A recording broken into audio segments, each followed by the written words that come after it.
Hi everyone, I welcome you all to our channel. आज हम 11th, 12th and 13th of March 2021 की news article discuss करेंगे of the Indian Express. And before starting the session please do like share and subscribe to our channel. And sorry for delay.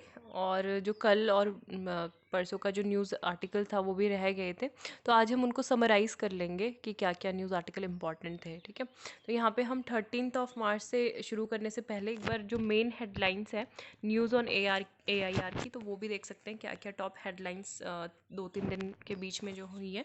जैसे president 3 day की visit पे जा रहे हैं पूर्वांचल उत्तर प्रदेश में। And मेरा राशन मोबाइल ऐप है माइग्रेटरी राशन कार्ड होल्डर्स के लिए, ये लॉन्च हुआ है। तो यहाँ पे आप बता सकते हो कि कौन सी मिनिस्ट्री किसने मतलब ये लॉन्च कर रहे हैं। ठीक है, मेरा राशन कार्ड तो नेशनल फूड सिक्योरिटी एक्ट जो है बेनिफिशियरी इन द कंट्री, तो ये उसे 69 करोड़ जो बेनिफिशरी है उनको कवर करेगा। ठीक है, तो ये ONORC क्या था? One nation one ration card, one nation one ration card के अंतर्गत ये किया जा रहा है। And 32 states and union territories are covered ONORC के अंतर्गत। ठीक है, देन यहाँ पे जॉर्ज फ्लॉयड फैमिली को मिले हैं $27 million settlement from Minneapolis over his death. And जो 10 डे की लॉन्ग सेलिब्रेशन बांग्लादेश में होगा, उनके जो सेंटेनरी एनिवर्सरी भी है बांग्लादेश की, तो वहाँ पे 10 हेड्स ऑफ गवर्नमेंट जाएंगे। देन जल शक्ति मिनिस्टर तो chair conference of ministers of states UT on जल जीवन मिशन। उत्तराखंड CM कौन बने हैं? Tirath Singh Rawat inducts 11 minister in his cabinet. ठीक है, PM Modi addresses 4th global Ayurveda festival, तो यहाँ पे 4th ग्लोबल आयुर्वेदा फेस्टिवल को यहाँ पे इनॉग्रेट यहाँ पे कर रहे थे, तो ये भी इम्पॉर्टेंट है। ठीक है, आयुर्वेदा की काफ़ी ज़्यादा इम्पॉर्टेंट है। Ayush mission, national Ayush mission has been started to promote Ayush medical system. ठीक है, आयुष सर्विसेज मेनली। आयुष से क्या फुल फॉर्म हो गई? आयुर्वेदा, सिद्धा, यूनानी, होम्योपैथी ड्रग्स एंड उनका मतलब जो रॉ मटेरियल है उसकी अवेलेबिलिटी होनी चाहिए। तो ये सारा मतलब यहाँ पे मेन फोकस किया गया था प्राइम मिनिस्टर की स्पीच में। And he mention the united nation declaring 2023 to be international year of millets. ठीक है, तो 2023 को international year of millets celebrate किया जाएगा UN के द्वारा। And call to spread awareness to benefit of the millet, तो ये भी एक इम्पॉर्टेंट फैक्ट यहाँ से हमें मिला। ये कभी कभी मतलब न्यूज़पेपर में नहीं आते हैं। ठीक है, तो इस वजह से हमें यहाँ पे ये पढ़ लेने चाहिए। And India has become a strong democracy in 75 years of independence. Om Birla, PM says Quad countries are united by democratic values and commitment to free, open and inclusive Pacific. ठीक है, तो यहाँ पे जो US, ऑस्ट्रेलिया, इंडिया, जापान के बीच में submit हुई थी क्वाड ग्रुप की, क्वाड्रिलेटरल ग्रुप की, तो यहाँ पे क्या एग्री हुआ है? क्वाड वैक्सीन प्रोग्राम भी इन्होंने लॉन्च किया है। ठीक है, क्वाड कंट्रीज़ ने क्वाड वैक्सीन प्रोग्राम। इसके अलावा 3 और हैं, तो जो हम आज के न्यूज़पेपर में देख लेंगे कोविड वैक्सीन के। Then G7 grave concerns over electoral changes in Hong Kong, और बाकी तो यही है। ठीक है, म्यांमार में जो प्रोटेस्ट चल रहे हैं उससे रिलेटेड है। Asian stock profit booking, government ने लॉन्च किया है आत्मनिर्भर निवेशक मित्रा। ठीक है, जो हैंड होल्डिंग है और डोमेस्टिक इन्वेस्टर के लिए फैसिलिटेशन के लिए किया गया है। स्पोर्ट्स की बात करें तो मिताली राज पहली ऐसी भारतीय वुमेन क्रिकेटर बन गई हैं जिन्होंने इंटरनेशनल क्रिकेट में 10,000 रन स्कोर किया है। ठीक है, then England beat India in first T20 match, leads 5 match series, तो यही इंपॉर्टेंट थे यहाँ पे। बाकी साइंस इन टेक में तो ये 2020 की न्यूज़ है। ठीक है, देन यहाँ पे देख लेते हैं जो पहली न्यूज़ है इम्पॉर्टेंट, स्पोर्ट्स से रिलेटेड थी, मिताली राज और इंग्लैंड की न्यूज़ है। देन जो और इम्पॉर्टेंट है यहाँ पे बैंकिंग सेक्टर से रिलेटेड है कि स्ट्राइक पे जा रहे हैं। बैंक स्ट्राइक ऑन March 15-16, और आज तो सेकेंड सैटरडे है। ठीक है, तो क्यों जा रहे हैं? Meet with government not positive, तो यहाँ पे अभी पता है कि हमारी जो यूनियन फाइनेंस मिनिस्टर है निर्मला सीतारमन, तो उन्होंने बजट प्रस्तुत किया था फरवरी में। ठीक है, तो वहाँ पे उन्होंने बजट में ये अनाउंस किया गया था कि वो कुछ जो PSBs होंगे, ऑल्दो उन्होंने मतलब नेम्स डिक्लेयर नहीं किए कि कौन से पब्लिक सेक्टर बैंक होंगे, लेकिन ये बोला था कि ये पार्ट होंगे गवर्नमेंट के डिसइन्वेस्टमेंट प्रोसेस के। ठीक है, क्योंकि उनको 1.75 लाख करोड़ यहाँ से रेवेन्यू इनसे मिलेगा, तो ये प्राइवेटाइजेशन की बात की गई थी। तो इसी चीज़ को लेके कि 2 public sector undertaking PSU bank का क्या होगा, प्राइवेटाइजेशन किया जाएगा, और एक इसमें से इंश्योरेंस कंपनी होगी, general insurance company, in 2021 to 2022, ठीक है। United forum of bank unions जो है, ये एक अम्ब्रेला बॉडी है 9 यूनियंस की। इन्होंने ही नेशन वाइड स्ट्राइक जो है मार्च 15-16 अगेंस्ट, मतलब इस डिसीजन के अगेंस्ट में ये लगाई है, ठीक है। तो बैंकिंग सर्विस जो होंगी अफेक्टेड रहेंगी 4 डेज़ के लिए, 15-16, और संडे कल हो गया और आज सैटरडे है, ठीक है। तो लेकिन कुछ कुछ जैसे मतलब मेन जो काम होते हैं, जैसे check clearance, opening of new accounts, issue of demand draft, loan processing, ये वाली सारी चीज़ें 17 मार्च तक बंद रहेंगी। बाकी जो नॉर्मल एटीएम से आप ट्रांजेक्शन करते हो वो सब रहेगा, ठीक है। तो बैंकिंग मतलब स्ट्राइक पे क्यों है, एटलीस्ट रीज़न पता होना चाहिए कि क्या रीज़न है, क्यों परेशान है लोग। तो reading the law that maintains status quo in places of worship. तो यहाँ पे सुप्रीम कोर्ट ने बोला था सेंटर को कि आप रिस्पॉन्ड करें, जो प्ली है जो चैलेंज करती है place of worship special provision act 1991 को, ठीक है। यहाँ पे मैं जूम इन कर देती हूँ ताकि आप इस एक्ट का नाम भी देख पाओ, place of worship special provision act 1991। अब ये मतलब क्या करता है ये लॉ, कि जैसा 1947 के टाइम पे जो प्लेसेस थे, पूजा स्थल जो थे, रिलीजियस प्लेसेस थे, तो वो जैसे मतलब है, उनका स्टेटस को चेंज नहीं करना चाहिए, कोई भी व्यक्ति चेंज नहीं कर सकता है। जैसे यहाँ पे आपको ये दिख रहा होगा कि section 3 and 4 of the act declare that the religious character of a place of worship shall continue to be the same as it was on August 15, 1947। जब हमें आज़ादी मिली थी तो उस टाइम पे जो भी हमारे धार्मिक स्थल थे, चाहे वो कुछ भी हो, मंदिर, मस्जिद, गिरजा, गुरुद्वारे, कुछ भी हो, तो वो वैसे ही आज भी रहेंगे जैसे वो उस टाइम पे हमको मिले हैं। And that no person shall convert any place of worship of any religious denomination into one of a different denomination और सेक्शन, ठीक है। इसका जो 4(2) क्लॉज है, ये कहता है कि ऑल सूट्स, अपील्स और other proceedings regarding converting the character of a place of worship that will pending on August 15, 1957, ये क्या होंगी, यहाँ पे कोई भी फ्रेश प्रोसीडिंग्स नहीं फाइल की जा सकती है। तो इस चीज़ को काफ़ी ज़्यादा क्रिटिसाइज़ किया जा रहा है। इसका मतलब ऑब्जेक्टिव यही था इस क्लॉज का कि जो मतलब जो कन्वर्जन है, कि जैसे अभी कोई वो उस टाइम पे जैसे मंदिर था, लेकिन अभी किसी ने उसको मस्जिद घोषित कर दिया, ठीक है, इस तरीके से। तो इन सारी चीज़ों को वो क्या करेगा, प्रोहिबिट करता है ये एक्ट। और ये एक तरीके से जो रिलीजियस कैरेक्टर है उसकी मेंटेनेंस की बात करता है। And any place of worship as it existed on 15 day of August 1947, कि उसी तरीके से उसका मेंटेनेंस जो है चलता रहे। लेकिन यहाँ पे क्रिटिसिज्म ये हो रहा है कि जो बीजेपी के लीडर हैं दिल्ली में, एडवोकेट अश्विनी उपाध्याय, तो उन्होंने चैलेंज किया है इस लॉ को कि ये जो सेक्युलरिज्म है उसको वायलेट करता है।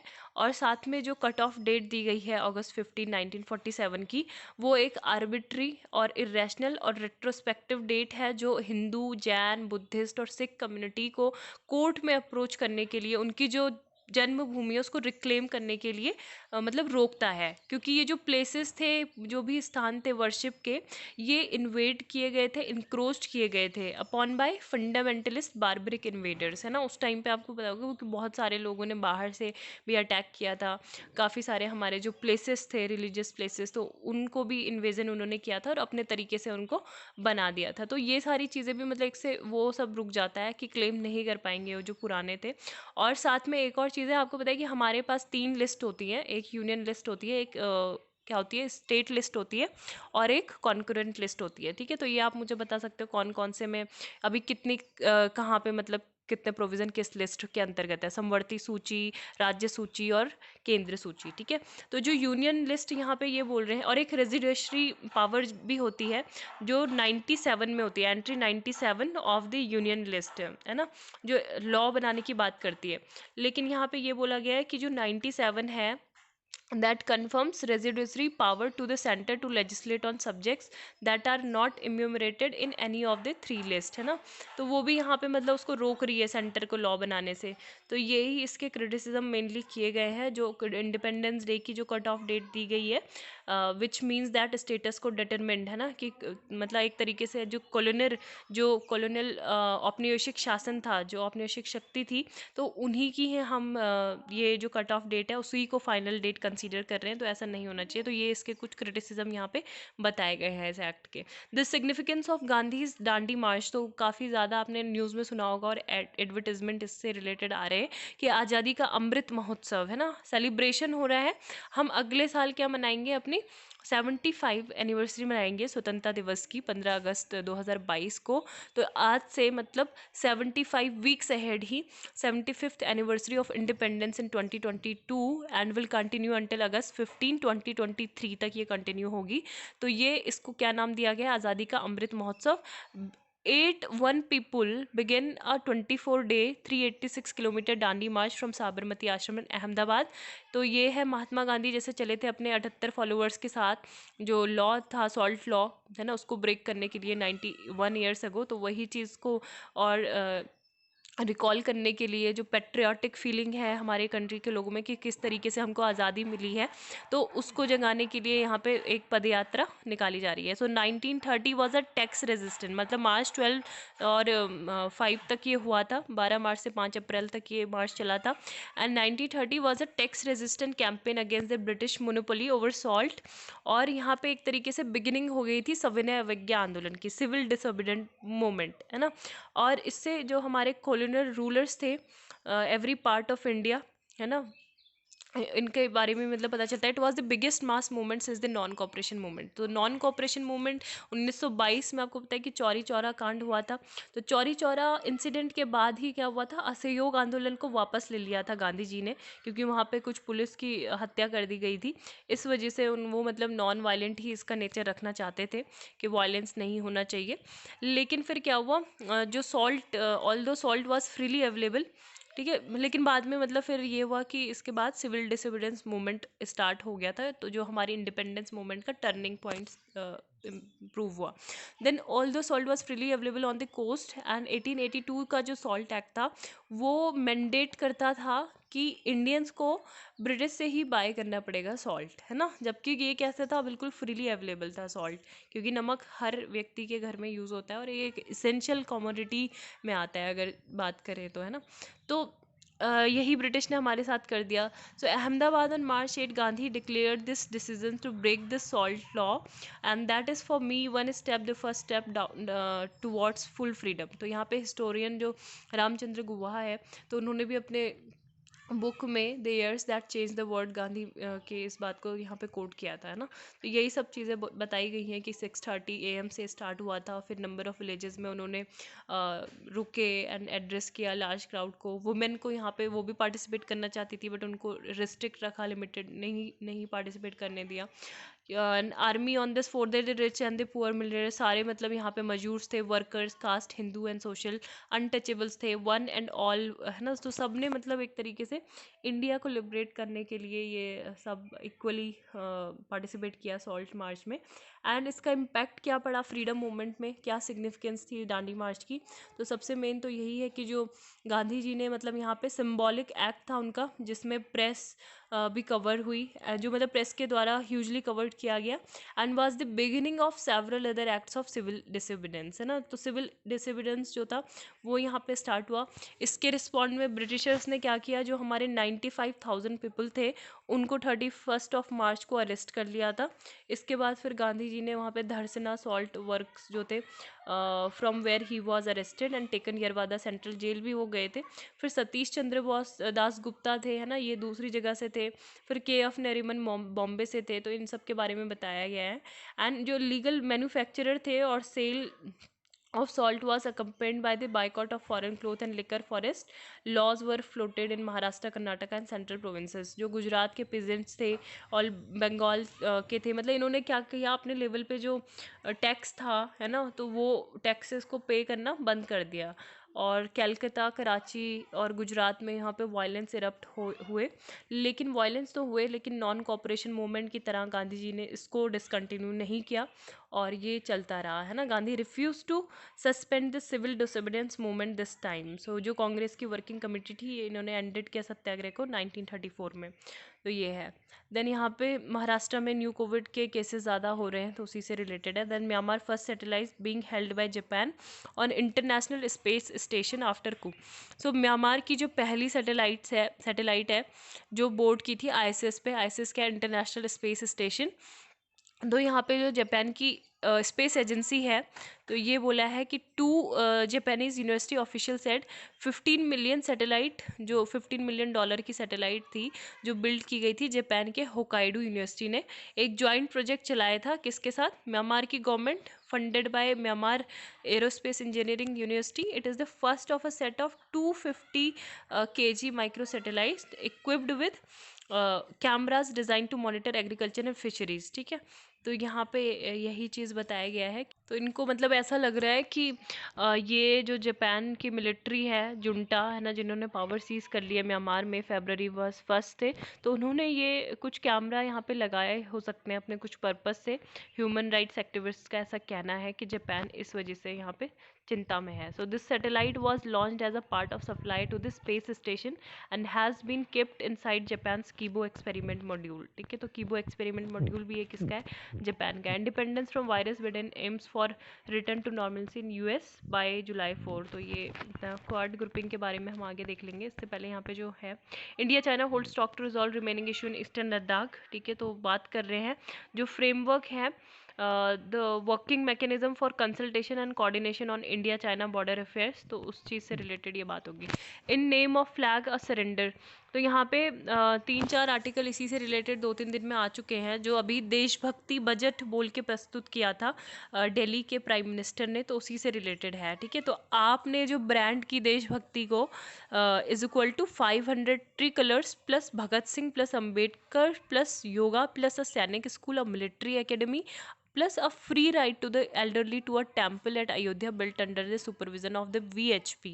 तो एक तरीके से ये था नेशनलिज्म बिल्कुल मतलब रिड्यूस हो गया है कहाँ तक, जो दिल्ली गवर्नमेंट का एनुअल ये जो बजट इन्होंने प्रस्तुत किया है। तो इसी के बारे में ऑथर बोल रहे हैं कि मतलब यहाँ पे प्राइम मिनिस्टर ने क्या ऑब्जेक्टिव बोला डिक्लेयर करते टाइम, कि कट्टर देशभक्त बनाने के लिए लोगों को। ठीक है, तो जो वर्ड कट्टर है, फिनेटिक, ये अपने आप में ही मतलब चीफ मिनिस्टर के माउथ से अच्छा नहीं लगता है।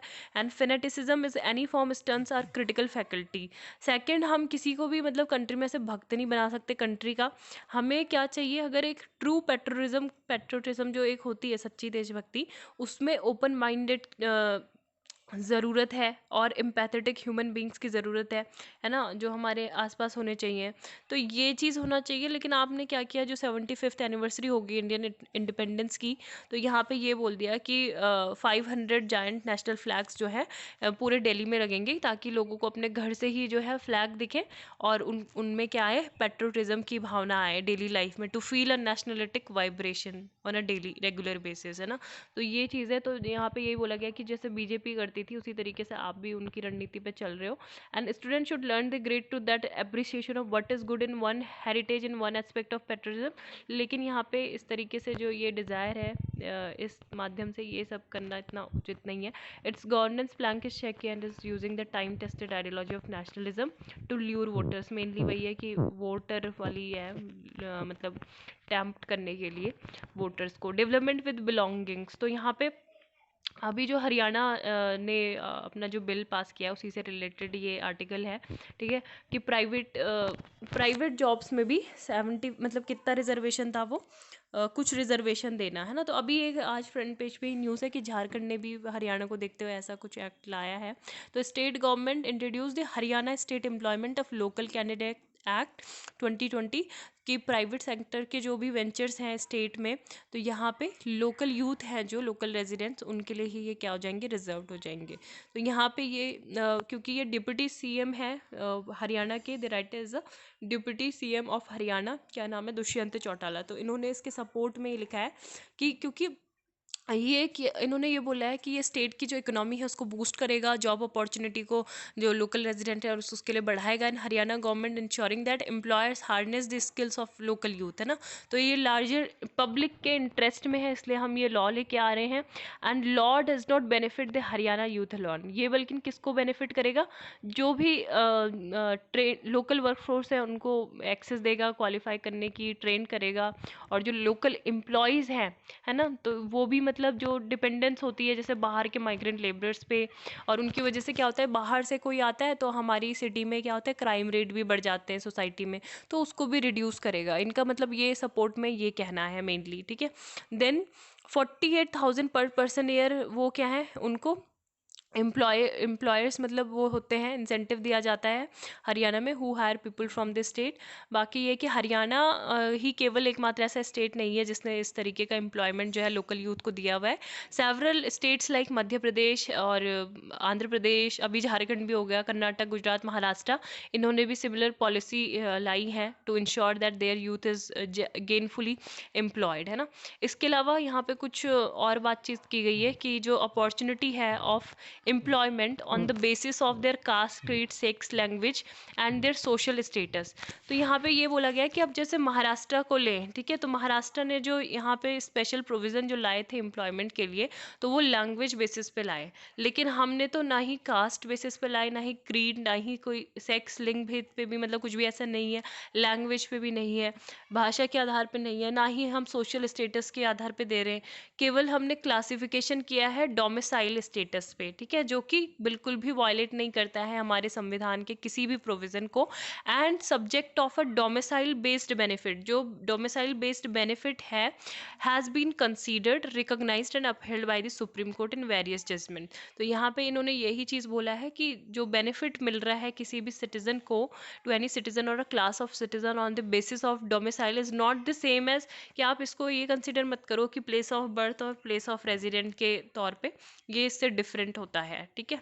बाकी सब यही चीज़ यहाँ पे बोली गई है कि 21 जो आर्टिकल है वो प्रोवाइड करता है राइट टू लिवलीहुड, और इसको कोई भी चैलेंज नहीं कर सकता है, और ये एक तरीके से वेलफेयर के लिए हमारा जो है विजन है, ठीक है। तो यही यहाँ पे इस आर्टिकल का क्रक्स था। देन नेक्स्ट है टॉकिंग डाउन टू वुमेन। तो ये अभी रिसेंटली तमिलनाडु में जो है, मतलब जो पॉलिटिशियंस हैं, तो वो बिल्कुल क्या कर रहे हैं, बहुत ज़्यादा प्रोमिसेस वो कर रहे हैं, किससे रिलेटेड, जो हाउस होल्ड वर्कर्स हैं, मतलब जो वुमेन है जो घरेलू कामकाज करती हैं, तो उनको भी मतलब कंसीडर करना चाहिए, उनके जो काम है उसको मोनेटाइज करना चाहिए, ठीक है, उनको भी पे देना चाहिए जैसे एक नॉर्मल वर्कर की सैलरी होती है, ठीक है। तो उसी तरीके से, तो यहाँ पे उनको टेम्प्ट करने के लिए, एक तरीके से ल्यूर करने के लिए, यहाँ पे एक वोटर मतलब इवन मतलब इस सेक्टर से, पर्टिकुलर सेक्टर से कोई डिमांड भी नहीं आई है इस चीज़ की कि हमको मतलब मोनेटाइज किया जाए हमारे काम को, लेकिन फिर भी यहाँ पे पॉलिटिशियंस इस वाले सेगमेंट में मतलब ज़्यादा फोकस कर रहे हैं, और जैसे ग्रिंडर वगैरह, जूस, ये सब मिक्सर, ये सब देना, इस तरीके के उनके क्या है, कुछ प्रोमिसेस वो कर रहे हैं ना, फ्री बीज जिसे बोलते हैं। सो यही चीज़ है कि they would allot a certain amount of money for the labour by home workers are to say the least intriguing. और 1991 का जो सेंसस था, तो वहाँ पे कुछ वुमेन ग्रुप्स थे जिन्होंने ये बोला था कि वुमेन होम बेस्ड लेबर है, तो उनको मतलब कुछ मिलना चाहिए। It has not really bin translated into a consistent demand, at least not in Tamil Nadu में, तो इस तरीके की कोई डिमांड थी ही नहीं, है ना। लेकिन अभी ये सब चीज़ें चल रही हैं, और तमिलनाडु जो है चिल्ड्रंस मतलब मेन यही है कि ऐसे मतलब हमारे यहाँ तो मतलब सारे ही लोग काम करते हैं ना।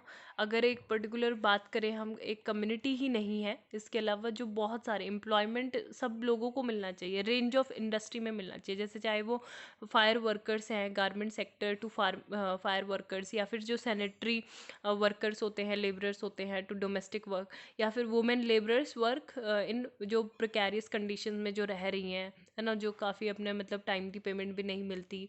साथ में ये कर सकते थे तमिलनाडु गवर्नमेंट, जो वर्क प्लेस है वो बिल्कुल मतलब कंसीडर नहीं किए जाते हैं सेफ वुमेंस के लिए, तो उनमें मतलब सेफ्टी का इशू जो रहता है उसको एड्रेस करना चाहिए था। इसके अलावा जो सेक्सुअल हैरेसमेंट होता है ना, वो सारी चीज़ें भी कुछ भी एड्रेस स्टेट के द्वारा नहीं की गई।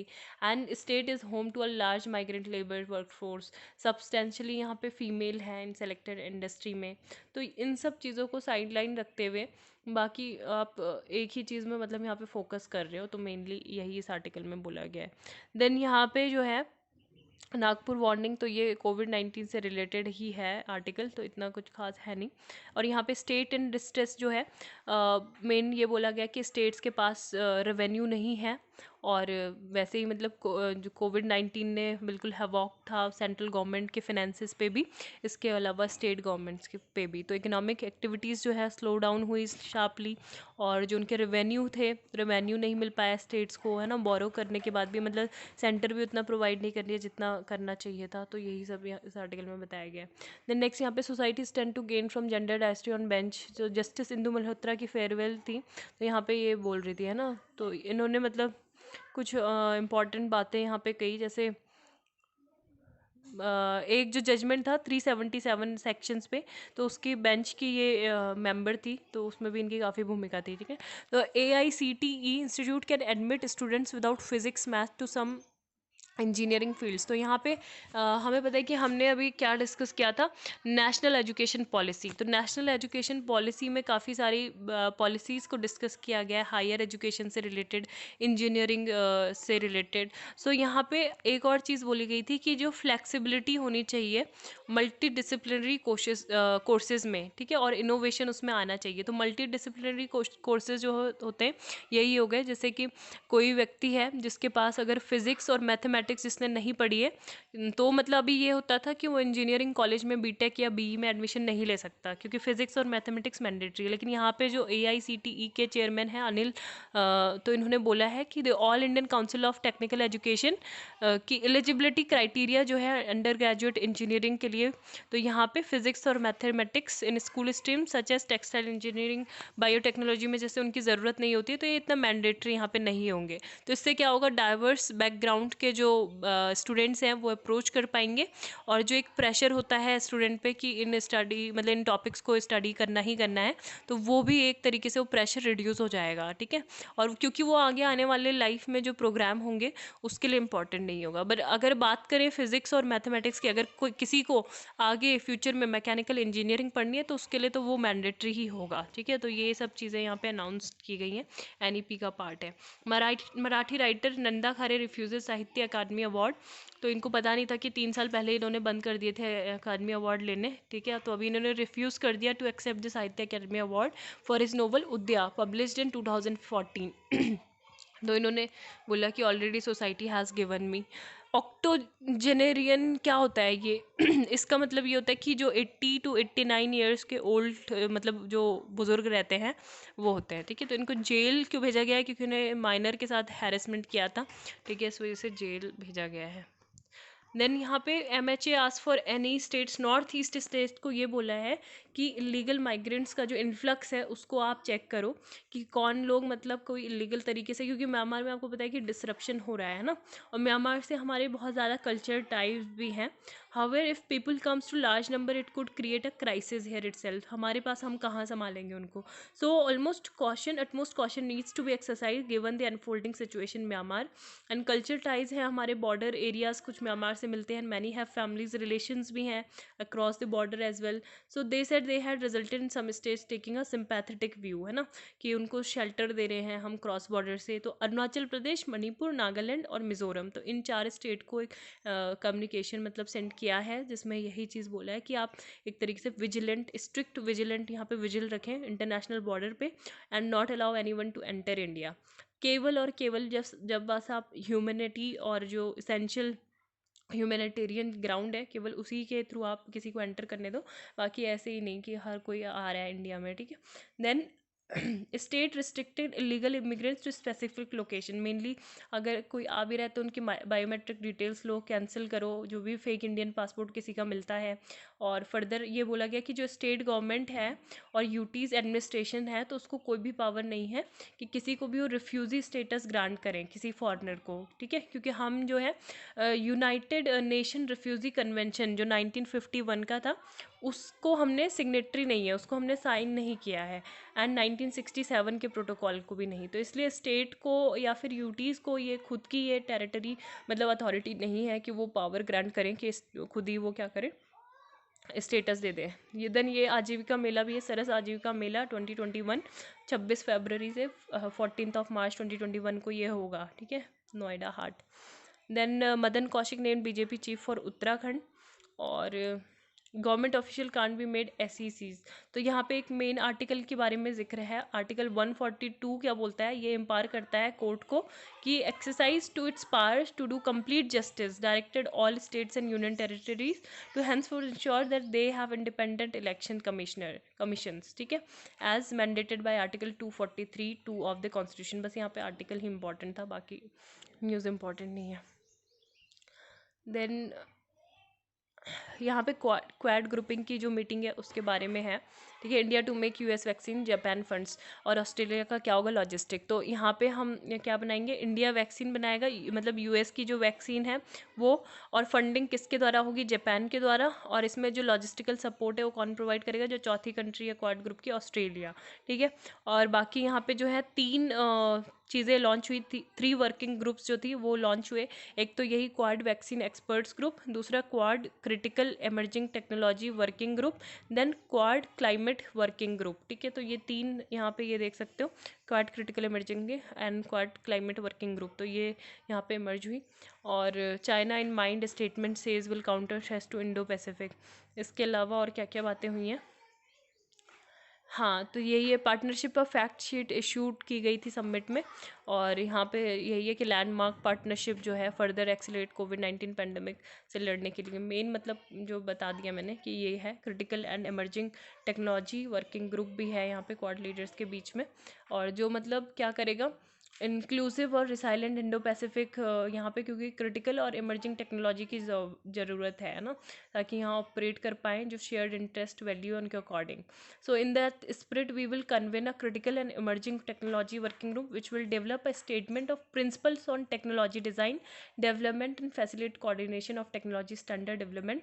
इन सब चीज़ों पे बातें होंगी, ठीक है। फिर क्लाइमेट का जो इशू है उस पर भी फोकस करने के लिए क्लाइमेट वर्किंग ग्रुप है, मतलब उन सारे ग्रुप की क्या बनाई है, वो बताएंगे कि क्या क्या इसके अंतर्गत काम होगा, ठीक है। Then we will establish a new quad climate working group जो फोकस करेगा कोऑपरेशन पे, both among ourselves with other countries to strengthen implementation of the Paris agreement. जो पेरिस अलाइन टेम्परेचर लिमिट थी उससे रिलेटेड भी यहाँ पे इसको शामिल किया जाएगा, ठीक है। फिर जो बायोलॉजिकल ई है, बायोलॉजिकल ई लिमिटेड, तो ये भी फिनेंस करेगी increase capacity to support Biological E's effort to produce at least 1 billion doses जो कोविड-19 वैक्सीन की हैं 2022 तक वो बने, है ना। तो इस चीज़ पे भी फोकस करेंगे जो क्वाड को मतलब वैक्सीन ग्रुप है, ये है। तो बाकी ये दांडी यात्रा से रिलेटेड है। और यहाँ पे था, after Haryana Jharkhand government clear 75% private sector quota, ठीक है। तो 75% जॉब को प्राइवेट सेक्टर में ये रिजर्व करने की बात कर रहे हैं। और 30,000 पर मंथ की जो सैलरी रहेगी, मतलब जिसकी, तो ये है, ठीक है। देन ये 11 मार्च का न्यूज़पेपर है, तो इसको भी ब्रीफली देखें। तो तीरथ सिंह रावत, ये ऑलरेडी हम जैसे डिस्कस कर चुके हैं ना, जो हाईलाइटेड फॉर्मेट में है वो देखेंगे। यहाँ पे कुछ एक डे था, वर्ल्ड किडनी डे, 11 मार्च 2021 को मनाया जाता है, वर्ल्ड किडनी डे, ठीक है, वर्ल्ड किडनी डे। इसके अलावा ये आर्टिकल अपहिल स्टेट, तो ये तो पॉलिटिकल आर्टिकल था, इतना इम्पॉर्टेंट नहीं था। ये IT रूल से रिलेटेड 2021 जो आए थे उसी से रिलेटेड है कि हैवी रेगुलेशन लगाए हुए हैं। और यहाँ पे मतलब ऑथर का ये कहना था, देवदत्ता मुखोपाध्याय का, कि इंटरमीडिएटरी की कैटेगरी में तो जो OTT प्लेटफॉर्म है, ठीक है, OTT या फिर जो ये हॉटस्टार वगैरह ये जितने भी हैं, अमेजोन प्राइम, तो ये तो आते ही नहीं है। मतलब इसमें ऐसा थोड़ी ना है कि आप और मैं कुछ भी अपलोड कर दें। इसमें तो एक सिलेक्टिव जो कम्युनिटी होती है उसी के चीज़ें होती है ना, मतलब जैसे फेसबुक है, ठीक है, या फिर ट्विटर है, तो उसमें तो आके हर कोई ट्वीट कर सकता है। आप अपना अकाउंट बना के उसी टाइम आप कमेंट का कोई रिप्लाई भी कर सकते हो। लेकिन इन OTT प्लेटफॉर्म में ऐसा नहीं है कि आप कोई भी अपना वीडियो सीधा डाल रहे हो, तो ये अपना मतलब सेल्फ रेगुलेशन तो करते ही हैं। तो यहाँ पे जो बोला गया है कि इंटरमीडिएटरीज, तो ये इंटरमीडिएटरीज की कैटेगरी में नहीं आते हैं ये लोग, है ना।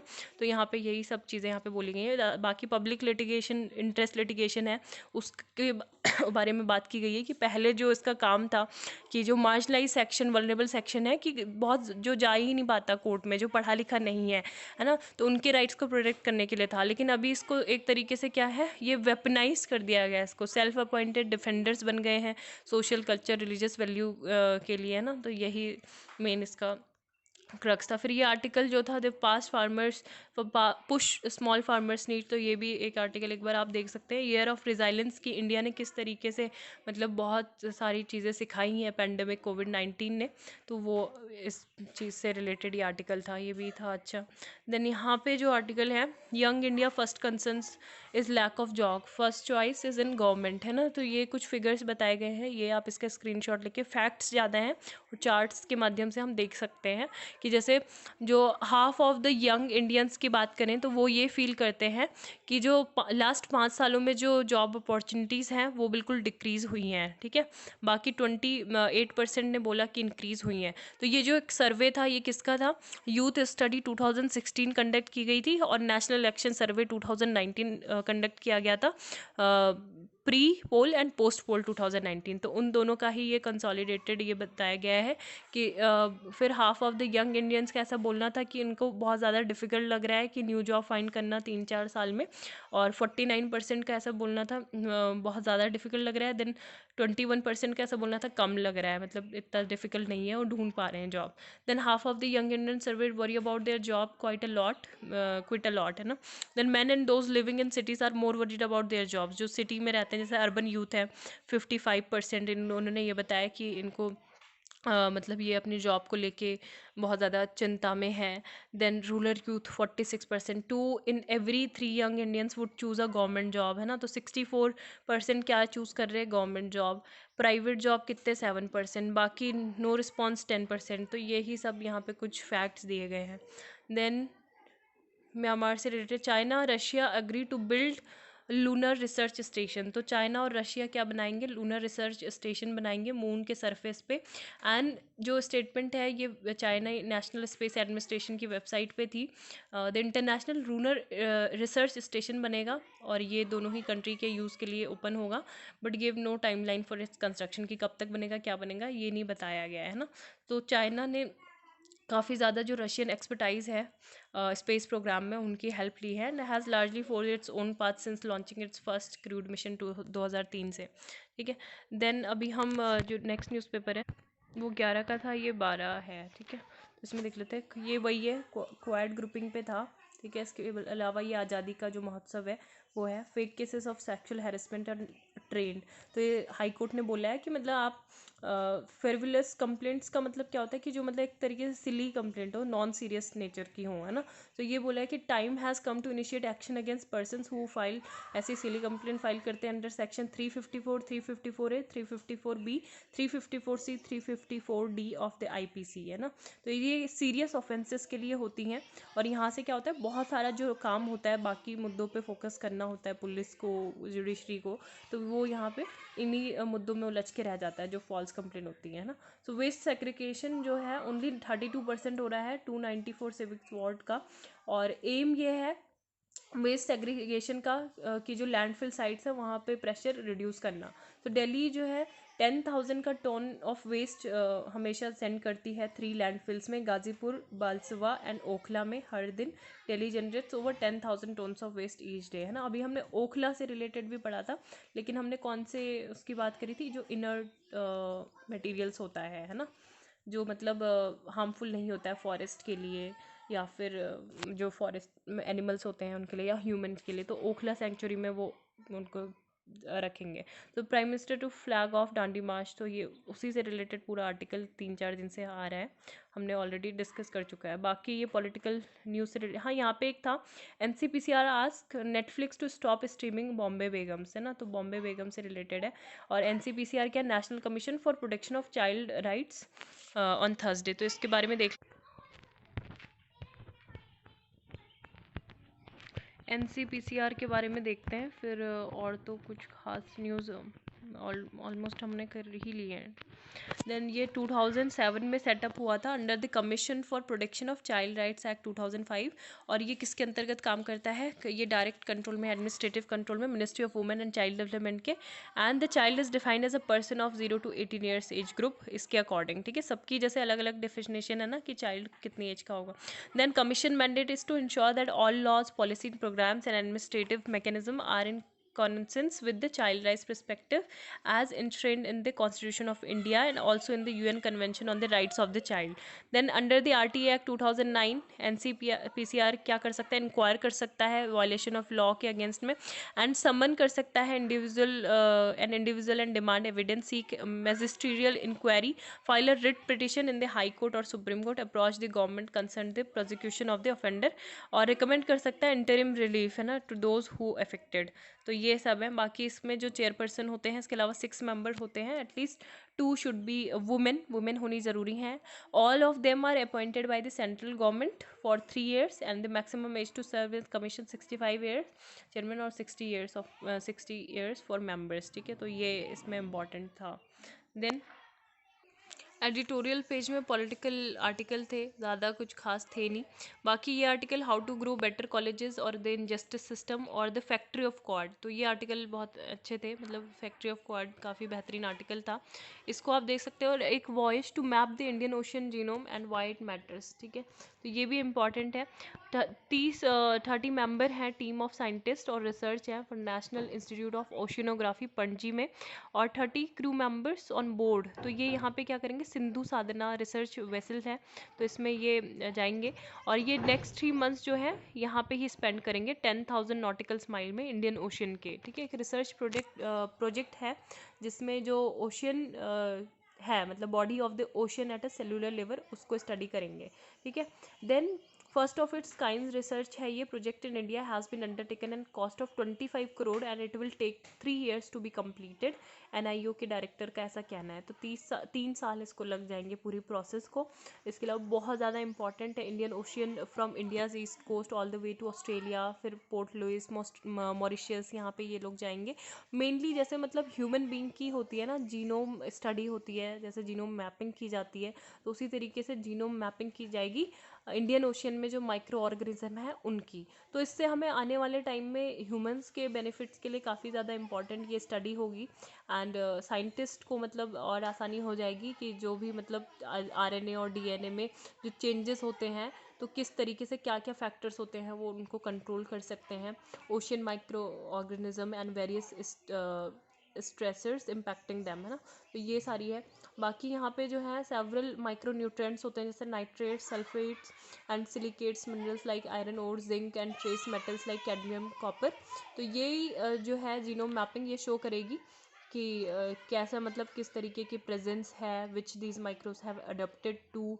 तो this will help identify which part of the ocean has a great concentration. तो मिनरल और एलिमेंट के बारे में भी पता चलेगा कि ओशन के किस पार्ट में ज़्यादा कंसनट्रेशन है इन मिनरल्स की। और ये सारे जो है RNA DNA जो लाइब्रेरी है will be utilise for using the Indian Ocean for human benefit in future. Mainly human benefit main purpose है ना at last, and will enable and increase the growing number of commercial biotechnology applications. तो extending from multiple anti cancer treatment to cosmetic industrial enzymes, तो इसके लिए भी ये study बहुत ज़्यादा इंपॉर्टेंट है। तो ये था इंपॉर्टेंट। बाकी यहाँ पे जो था फैक्ट्री फॉर क्वाड, तो एक बार इस आर्टिकल को आप ज़रूर इसको एक बार देखो, क्योंकि मैं अब इसको बाद में ही पढ़ाऊँगी, क्योंकि वीडियो भी अपलोड नहीं हो पाएगा फिर, है ना, और ये आर्टिकल है अलग से बढ़ा लेंगे उस आर्टिकल को। ठीक है, बाकी यही कि चाइना की जो लेजिस्लेचर है इन्होंने अप्रूवल दिया है कि डैम को बिल्ड करना है इन ब्रह्मपुत्रा तिब्बत, ना, तो हमारे मतलब अपोजिशन के अपोज करने के बाद भी 14 ईयर का 5 ईयर का प्लान इन्होंने निकाला है। 14th 5 year plan included building the dam on the lower reaches of the Brahmaputra river over the India and Bangladesh. So ये सारे हमने कंसर्न भी रेज किए थे, फिर भी चाइना ने कर दिया है ये। ठीक है, इसके अलावा जो है इनके जो डैम है वो मेडोंग काउंटी जो है यार्डलुंग जांगबो ग्रैंड कैनियन यहाँ पे लोकेटेड है। Medog is the last county in the Tibet which borders Arunachal Pradesh. ठीक है, ऑलरेडी इन्होंने ऑपरेशनलाइज कर दिया है $1.5 billion का Zangmu hydro power station, that largest in Tibet 2015 में। सो आज के लिए बस इतना ही, और जो भी बाकी के जो न्यूज़ रह गई हैं जो ये मैंने यहाँ पे नोट्स में कवर किए हैं, सो उनको हम एक सेपरेट वीडियो में डिस्कस करेंगे। ठीक है, जैसे पॉलिटी की है, जैसे फ्रांस की first space military exercise Aster X है ना, और माउंट सिनाबुंग इंडोनेशिया में आता है, तो ये भी है। कुछ क्वेश्चंस मैं आपके लिए दे देती हूँ, तो आप प्लीज़ उनका आंसर ट्राई कीजिएगा कि आप आंसर करें उसका, है ना। तो ये देख लो, ये आप बता सकते हो। देवरा काडू रिसेंटली ये न्यूज़ में था, is associated which of the following.